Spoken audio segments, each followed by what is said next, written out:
ভারত আমাদের শত্রু মিত্র নয়। আমরা সকলে জানি এই ফারাক্কা ব্যারেজ তৈরির পর একতরফা পানি প্রত্যাহারের ফলে ফারাক্কার অববাহিকা যিনি বাংলাদেশে এসে পদ্মা নাম দিয়েছে, এই পদ্মা অববাহিকার সমস্ত নদীগুলো শুকিয়ে গেছে। প্রকল্প অনুমোদন করে সেটি সমীক্ষা জমা হয়েছিল 2009 সালে।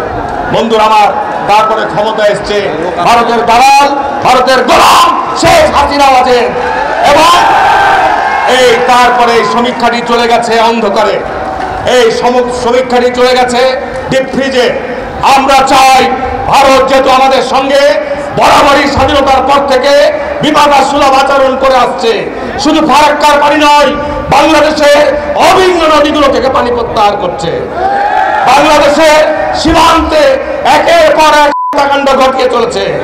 বাংলাদেশে আজকে ব্যাপক বাণিজ্য সংকট তৈরি করেছে। এমনকি সর্বশেষ 24-এ এই আমাদের জুলাই আগস্টে এদেশের ছাত্র জনতা অকাতরে প্রাণ দিয়ে এই হায়না সরকারকে, এই ফেরাউন সরকারকে পতন ঘটিয়ে যে নতুন বাংলাদেশে স্বপ্ন দেখছে, ওই শেখ হাসিনা সহ তার দোসরদেরকে আজকে আশ্রয় দিয়েছে ভারত। ঠিক না ঠিক বলছি না?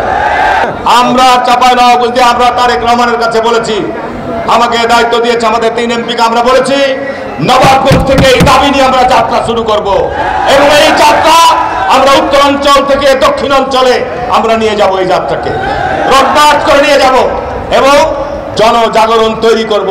ভারত আমাদের শত্রু মিত্র নয়, ভারত আমাদের শত্রুদেরকে আশ্রয় দিচ্ছে, ভারত আমাদের বাড়িতে মারছে, ভারত আমাদের সীমা মারছে, ভারত আমাদের বাড়ি মারছে।